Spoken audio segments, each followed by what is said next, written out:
was so scared. I feel like I'm betraying people, but at the same time, who was my friend, and what happened was wrong. It was really wrong. Meet 28-year-old Paige Vowell, a woman who orchestrated a brutal murder plot involving multiple killers and multiple victims. Right now she's playing the victim, crying, claiming innocence. But what she doesn't know is that one person survived the attack, and he's already told detectives everything. I know Paige hit me in the head. I was gonna die. I owed my last breath. In the early hours of May 9th, 2017, law enforcement in Leon County, Florida received an urgent call from 31-year-old Peter Tournay. He was reporting 3 separate crimes: a murder, a kidnapping, and a stolen vehicle. Peter explained that he struggled with drug addiction and had accompanied his childhood friend, Hoyt Burge, to deliver painkillers to an acquaintance. That acquaintance was Paige Vowell, who was living with her boyfriend, Paige Briggs. When Peter and Hoyt showed up at the residence to complete the drug deal, everything went sideways fast. As Paige led them into the house, they walked straight into an ambush. 4 men were waiting inside. What happened next was a nightmare that lasted for hours. We'll let Peter explain what went down. While there are multiple people involved in this case, we're primarily focusing on 3: Paige Briggs, Paige's boyfriend, Paige Vowell herself, and the victim, Hoyt Burge. The other names mentioned are the individuals who participated in the ambush. Did anybody say anything when they rushed out? Remember hearing any statements being made?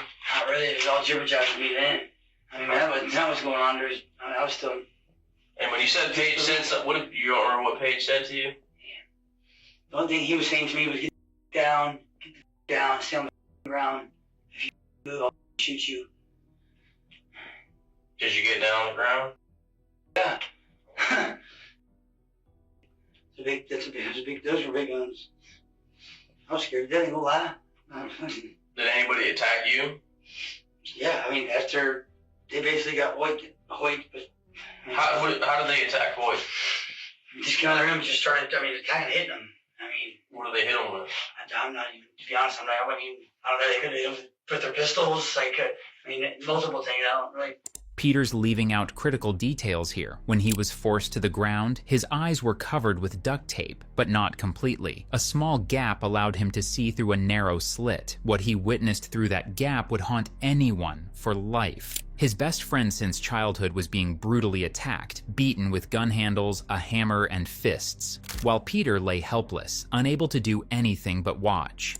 I was gonna die. I owed my last breath. I don't know how I'm alive, man. That was it. You mix those type of people. Well, why did they stop attacking you? They didn't. They hit me a few times because my best bet was to earn their trust and get on their side. Mm-hmm. That was my best bet. Or you're going to die. Because I was the only one there besides Lloyd. So what happened to Hoyt? Because everybody talked out there, even afterwards. I mean, the whole reason, and they were even saying it during the reason those dudes came is Hoyt was supposed to rob them. So this is what they were talking about? Yes, this is what they were Where were you when they were talking about it? Right there in the living room. You were sitting? I was sitting. I was there in the living room. They were talking amongst each other. Is that when you were did you already get hit at this point? Yes. Okay. Well, where was Hoyt when they were talking about this? Talking about when they were talking about Hoyt trying to rob him, where was Hoyt? They were talking about he was already he was on the floor. He was on the floor? As soon as he basically got in there, within 30 seconds of him being in there, 20 seconds of him being in there, me being in there also, when they attacked him, and all you can hear was him screaming as they chased him around the living room. Okay. Was Hoyt still screaming when they were talking about Hoyt trying to rob him? They still talking when Hoyt. Not that I know. Okay. So what happened to Hoyt? They attacked him. Hoyt was basically running around, trying to do whatever he can, screaming, hollering, and they're hitting him. Hoyt didn't fall down on the ground.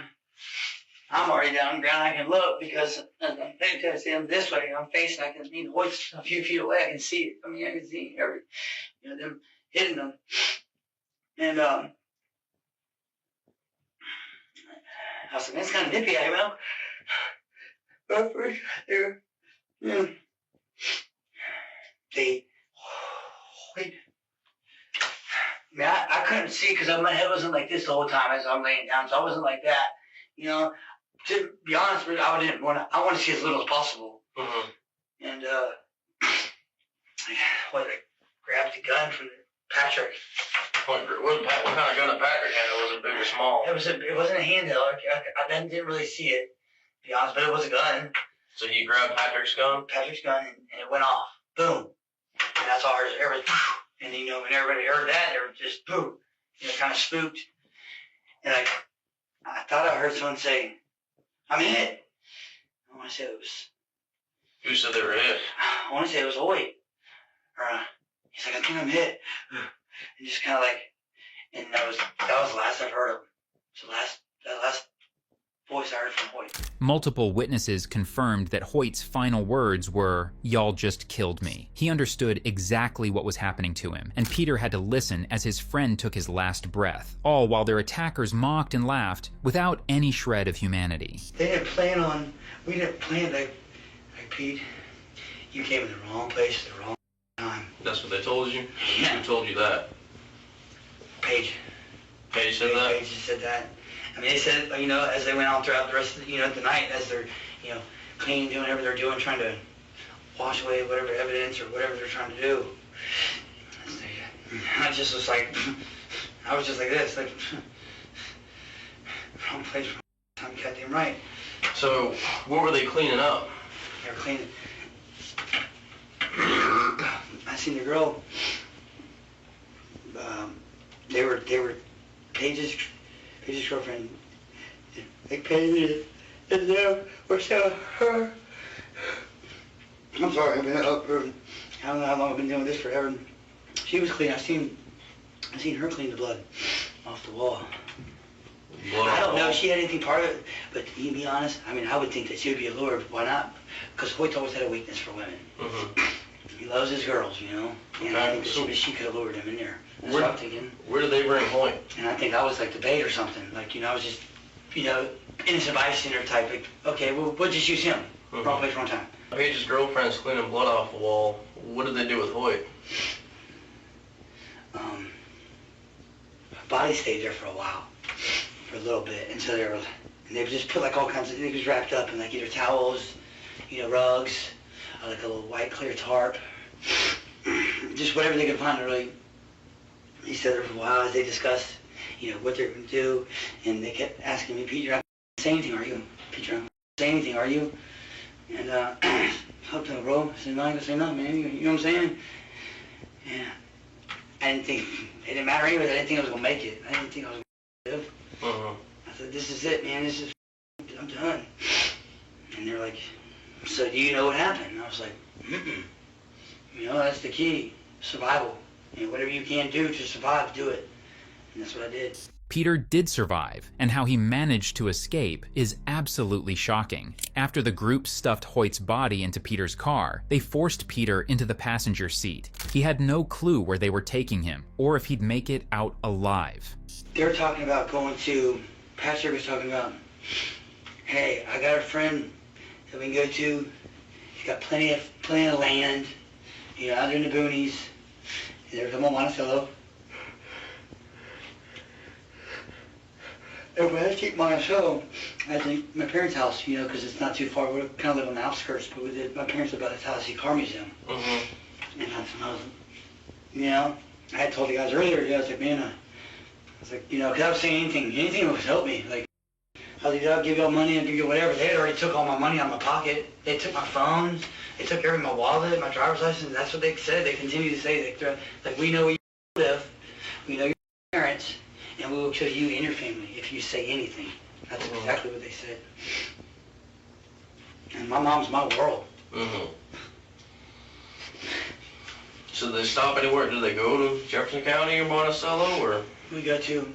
I ended up, I don't know if they, but Sid ended up saying, like, I told him I'd give him money. This was earlier in the night after all this stuff, so I was all frantic and shit. And he said, like, during the car ride as we're going down 90, he's like, I'll take you up on that. I was like, what? He goes, how much money are you gonna bring me? I said, I got about $400 in there or something. You know, I'll bring it to you. And he agreed. And the whole thing in the back of my head, I was hoping they'd say, I hope they don't say, because they're going to do the body thing. And I was hoping they don't go do that first, because I'm figuring, if they're going out to the woods, they're going to kill me. They're going to kill me. That's what they're going to do. That's what I have them fearing. And I just said, park right here. Like, you go to the roundabout, because you got a house, as it goes around to in their back, as it gets toward the end of the street, back to Walden. And I knew that there's a house right here where they couldn't, like if they stopped right here, I knew they couldn't really see me go to my actual house. And they just parked right there. And he's like, you gonna go get that? I said, yeah, man, I'll go get it. He said, you got 5 minutes. You better be back in 5 minutes.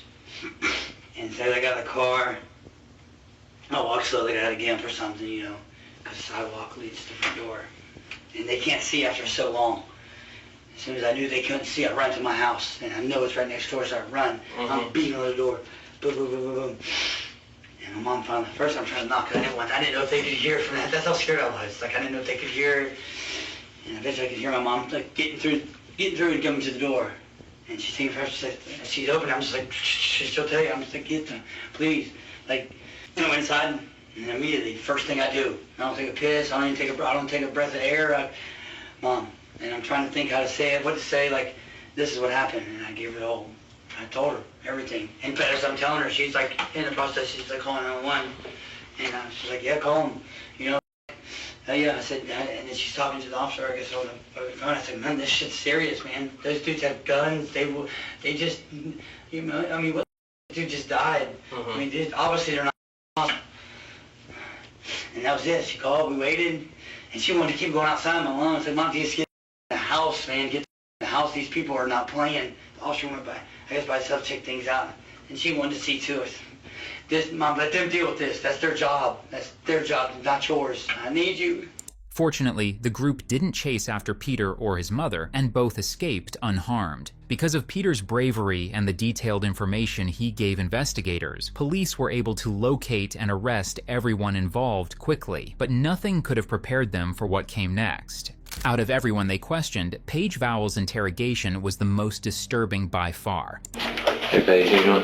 Hey, I'll take this handcuffs off, buddy. Thank you so much. Sure. Paige, I'm Detective Rebel. This is Detective Norman. We're the violent crime unit here. Alright, we'll talk to you about everything and why you're here. Okay. Alright. First thing I need to stress to you is that now's the time to be completely honest about everything. Okay. Have you ever been arrested before? Yes. What have you been arrested for?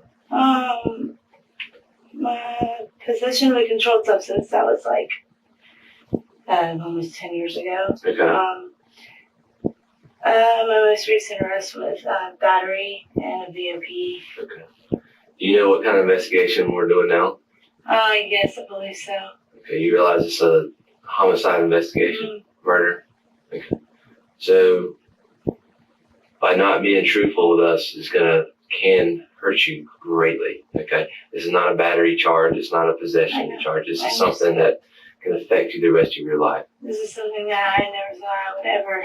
So, what I'm telling you is the questions we ask, you need to answer truthfully, honestly, and tell us everything you know, and not worry about hiding something for somebody else, because they're going to be talked to as well. Right. And so don't tell us something that's not true, and then we go find out that what you just told us was a lie, because now that gets you involved even more than what you are. Okay, right now you need to be looking out for yourself. I don't know what kind of future you want, but if you sit here and lie to us, it's not going to be a good one. All right? How old are you, Paige? 28. You have kids? Mm-hmm. Okay. I'm a 10-year-old. Well, obviously, you know what we're going to talk to you about. Mm-hmm. So why don't you let me let you talk and tell us from the beginning that day, like what went down. See it? Okay. I'm going to be completely honest. I know from what everyone don't want me to be completely honest, but I will be completely honest because I know for a fact that I I know that what I did could be charges against me because of the fact that I was there and I did not call. Mm-hmm. Even though I wanted to, but I was scared. I was scared shitless. Scared shitless. Okay. And the guy that passed away was actually a friend of mine. So our murderer was a friend of mine. But see, I don't wanna.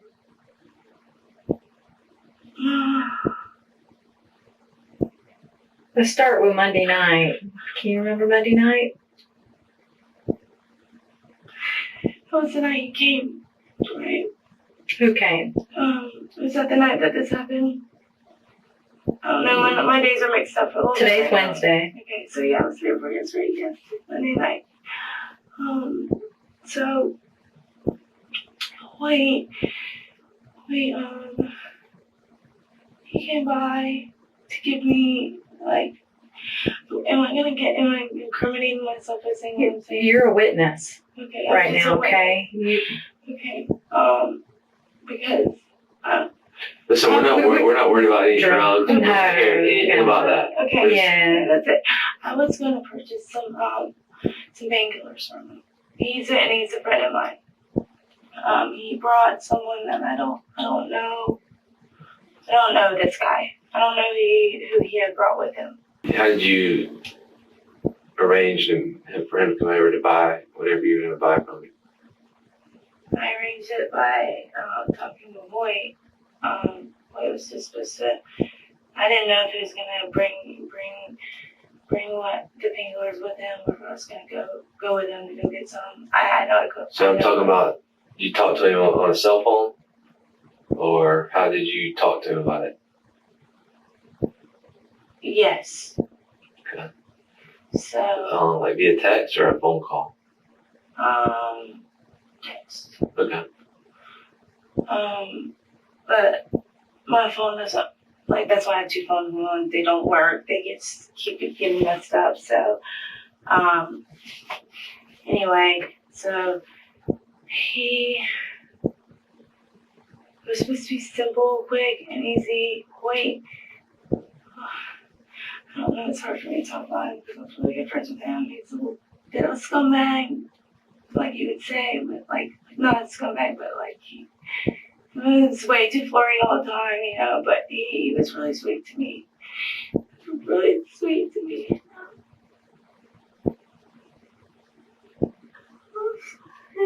I haven't really talked about how this happened yet.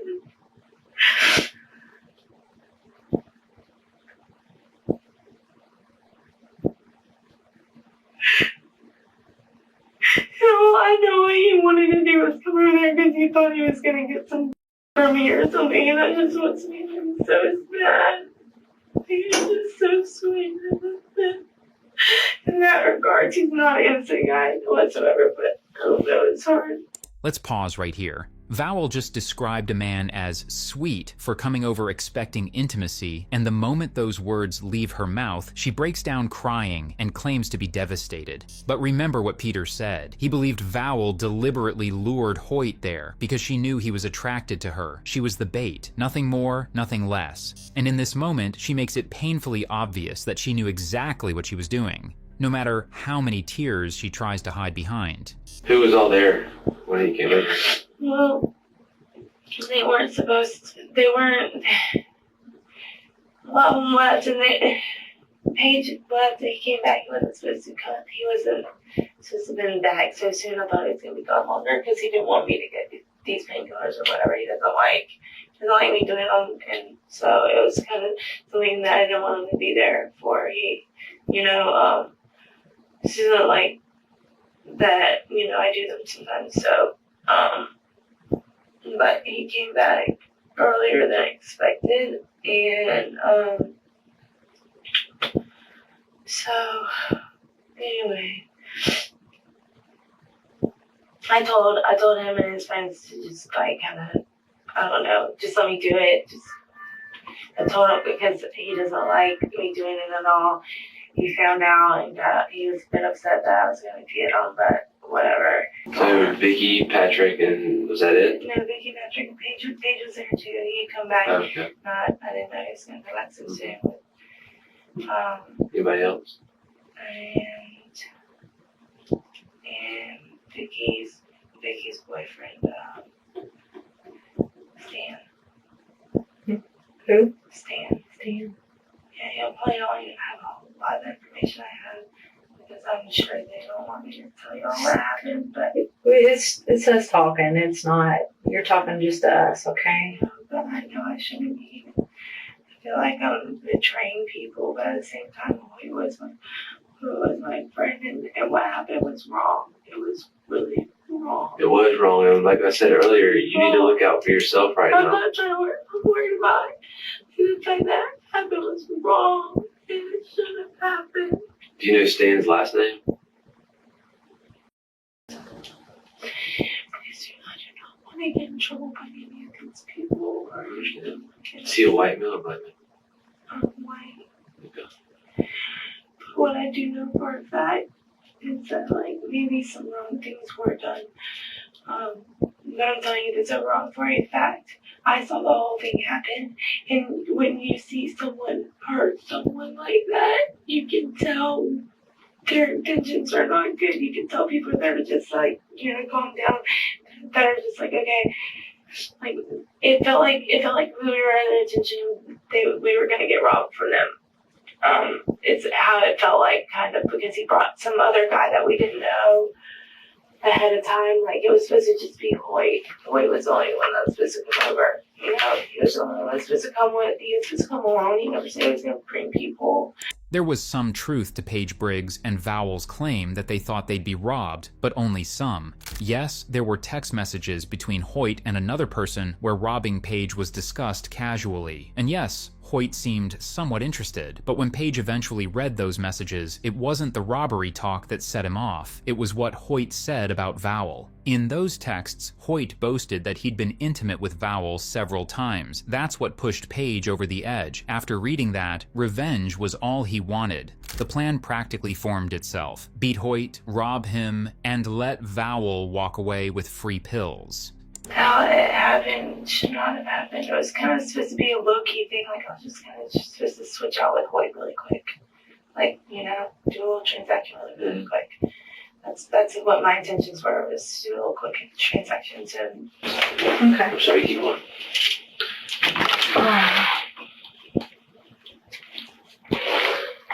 Who was outside? Who stayed outside?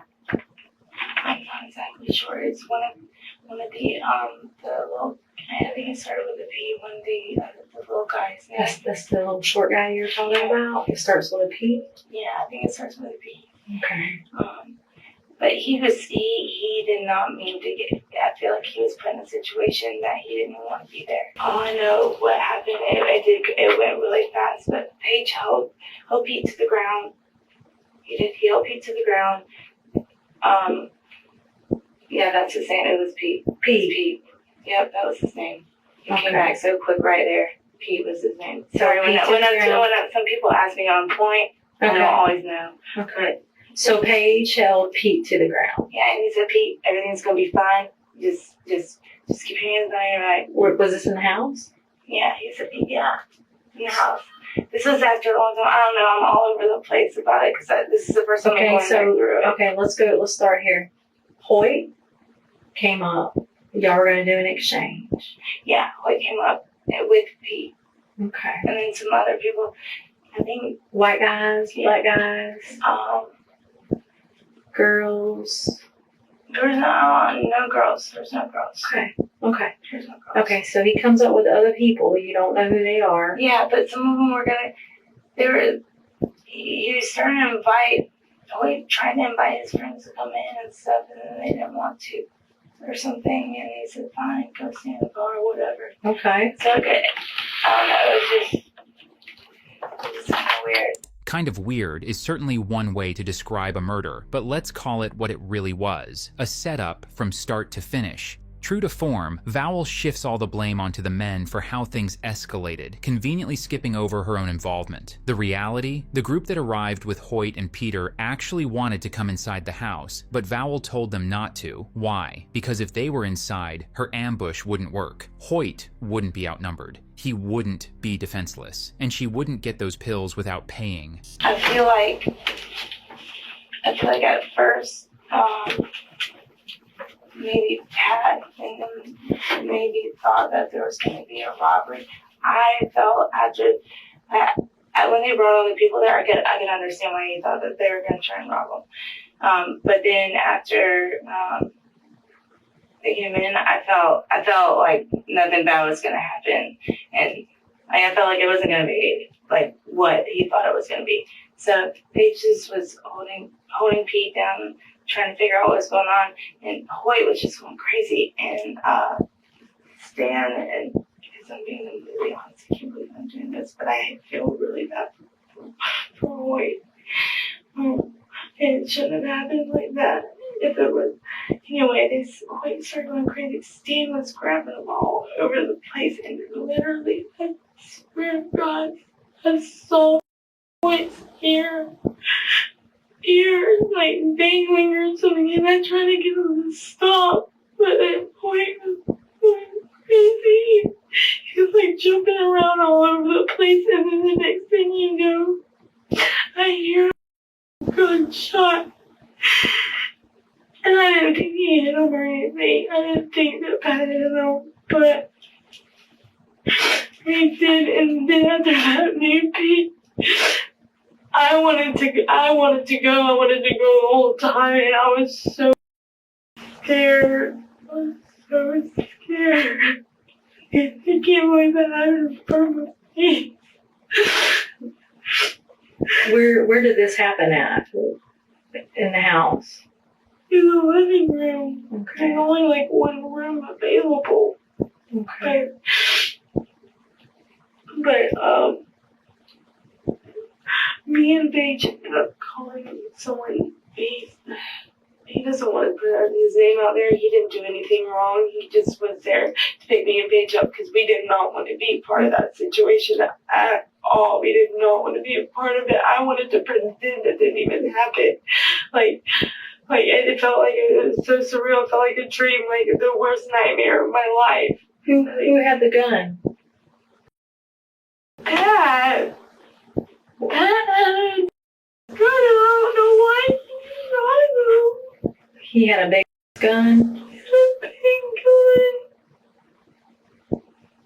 And he shot him. He shot him. Do you know where he shot him? Yes, because I went there. I wanted to try and save his life. I told him we needed to call the cops. My phone doesn't work. It does not work. I was like, we need to call the cops. He's about to die. Like, he's about to die. And then he was dead. And I had to go. I did not want to be there anymore. Like, I could not even look at him. I did not want to be there. I did not want to be there. Where did he get shot at? I know you said his ear was dangling. He obviously got shot in his chest. There was nothing I could do because he was already gone, like, so quick. It looked like he got shot up in the upper chest area. Like, I couldn't even look at him like that. Like, I couldn't. You don't know how his ear was injured? Stan injured his ear. I watched them fighting. With how? With what? What was he fighting with, though? I think he had a gun or something. He may have had brass knuckles. I don't know what he had, but somehow, I don't know if y'all see this body. Please tell me his ear was where that was in my head. It felt like his ear was literally dangling and just splurting around everywhere. And when that happened, that was up against the front window, like, of the house. Poor, helpless Paige Vowell. Or at least, that's the narrative she's desperately trying to sell. According to her version, she wanted to help Hoyt, but everyone else refused to call for help. But if you ask literally anyone else who was actually present, including her own friend Harley, you get a completely different account. According to Harley, it was another woman at the scene who fought to save Hoyt's life, while Vowell simply stood there watching as he choked and vomited up massive amounts of blood. Someone begged to call an ambulance. Vowell said no. Her reason? She didn't want to go to jail. Hoyt was beaten relentlessly for 2 full minutes before being shot in the chest. And even after the gunshot, he remained alive for another 30 seconds, slowly bleeding out. Me and Paige, honestly, me and Paige didn't know what to do. Like, I know he wanted to get rid of all the guns and stuff. Like, that was really mainly like for, I don't know what Pat was thinking. I didn't even know Pat was like that. I don't know how he could have done that. I had no clue how he could have done that. Where was Hoyt whenever he was shot? I know you said the living room. Where was he at in the living room? By the closet, near the kitchen? Okay. Was he standing? Was he on his knees? Was he laying down? He was fighting like crazy.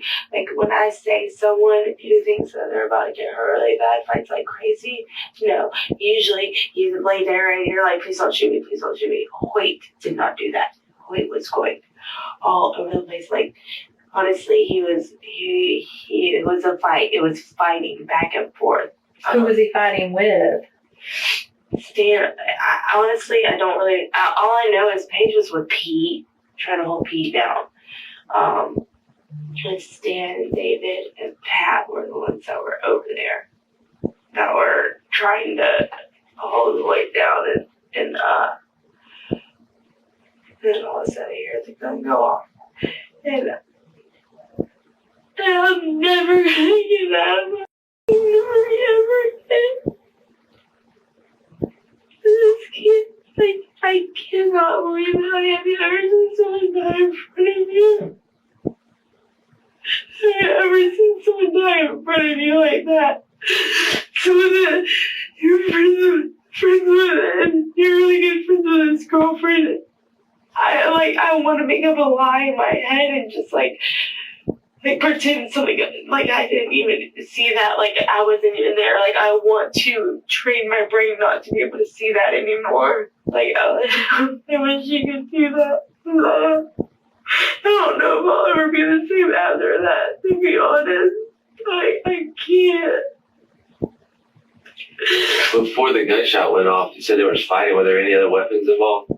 I'm not sure. I know that there were brass knuckles in the house and stuff like that, so I don't know if those were used. I don't know how they did it. No, I honestly don't know. It went so quick, and I cannot.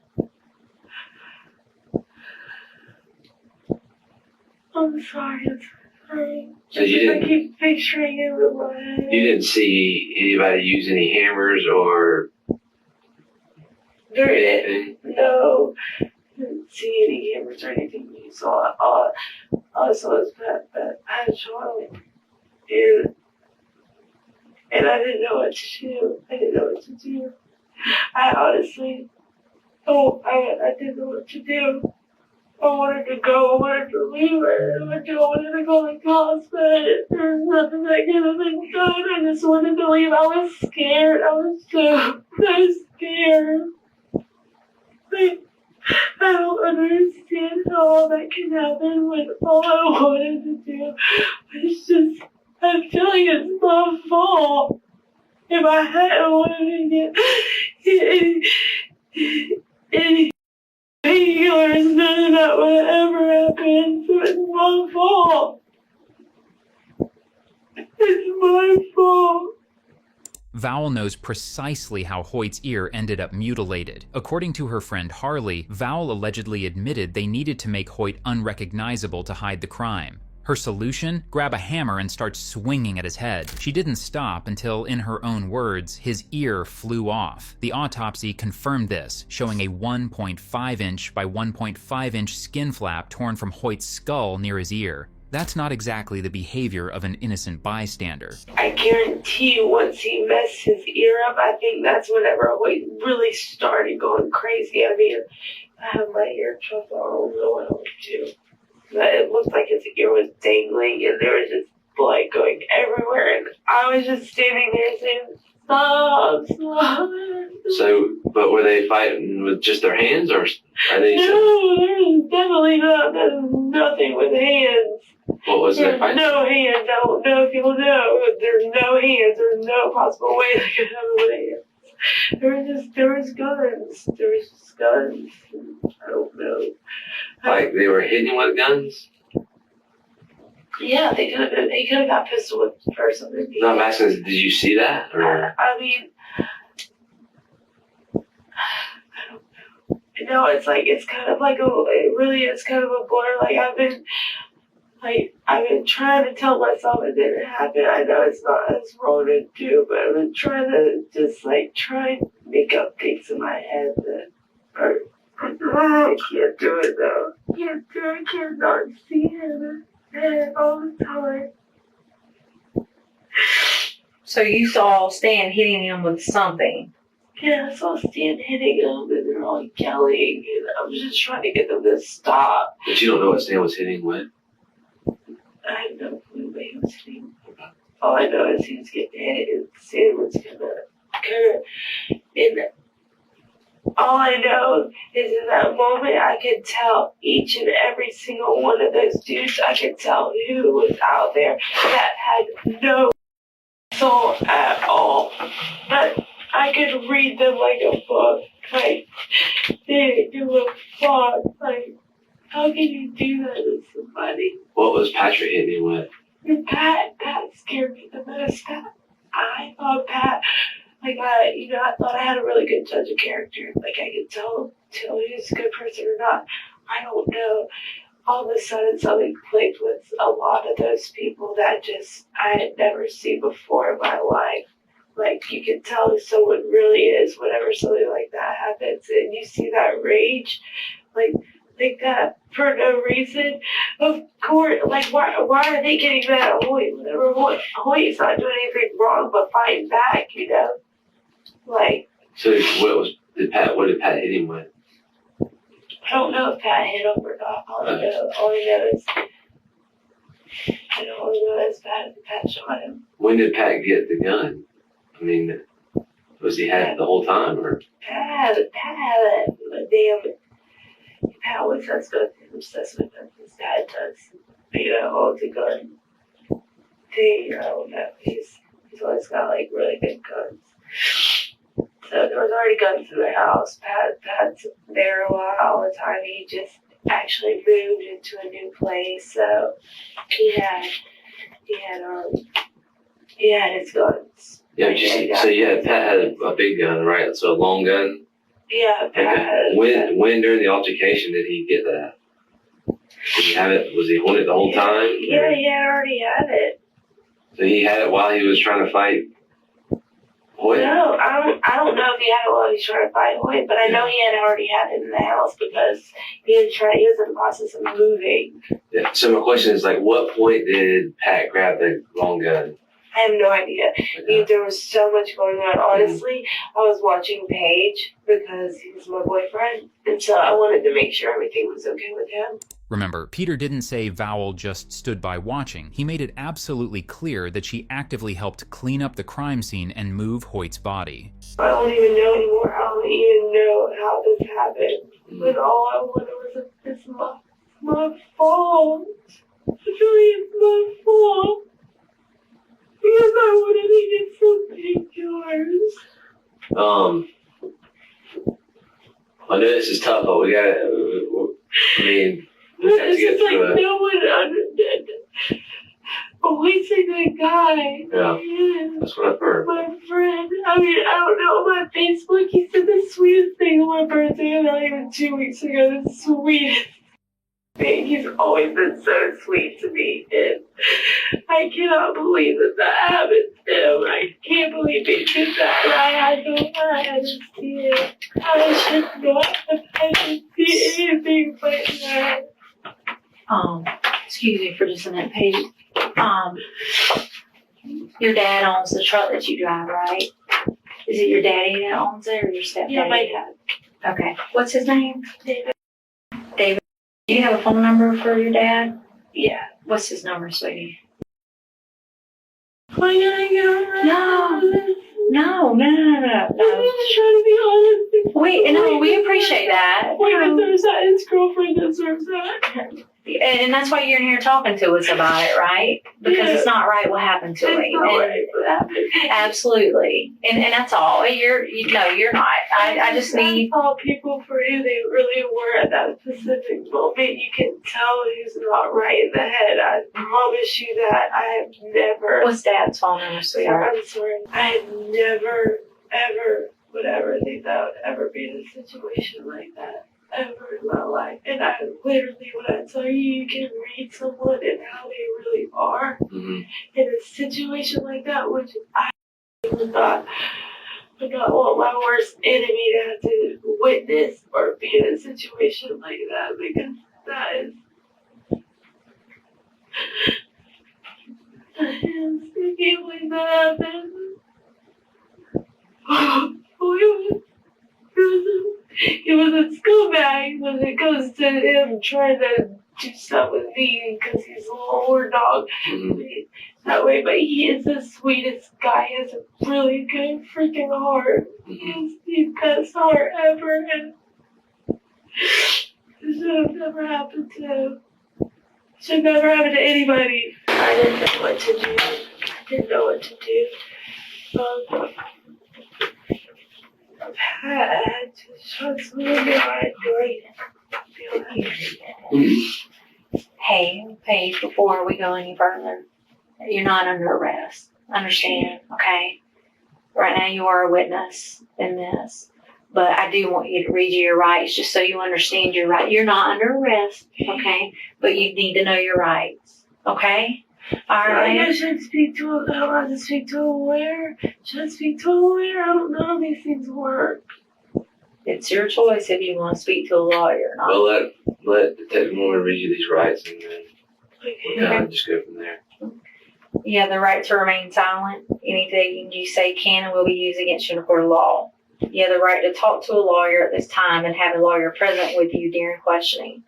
If you cannot afford to hire a lawyer, one will be appointed for you before any questioning if you wish. You can decide at any time to exercise these rights and not answer any questions or make any statements. Do you understand the rights that I read to you? I do. Does that mean that everything I've just said does not count anymore because I just never read my rights?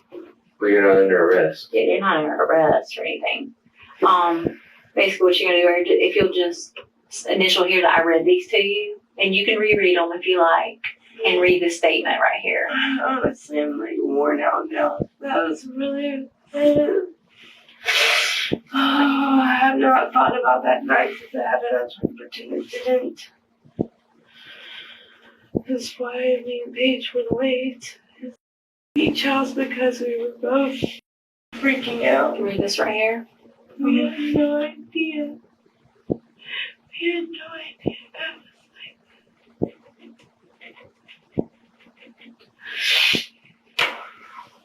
With those rights in mind, do you want to continue to talk to us? We just need to get all sides of the story. Shortly after this interrogation, Paige Vowell decided to stop talking and get a lawyer. At trial, she stuck to her story, claiming she was just an innocent bystander who invited Hoyt over for drugs and had zero idea things would turn deadly. The jury didn't believe her. Paige Vowell was sentenced to life in prison without any possibility of parole. As for the 4 men who carried out the attack, Patrick Barain, the shooter, received 50 years. Paige Briggs got 45 years. Stanley West and David Howard each received 30 years. But there is at least one positive outcome from all this tragedy. Peter Tournay successfully overcame his drug addiction and now works in construction. We like to think Hoyt, his childhood best friend, would be proud of that. And we wish Peter nothing but the best moving forward.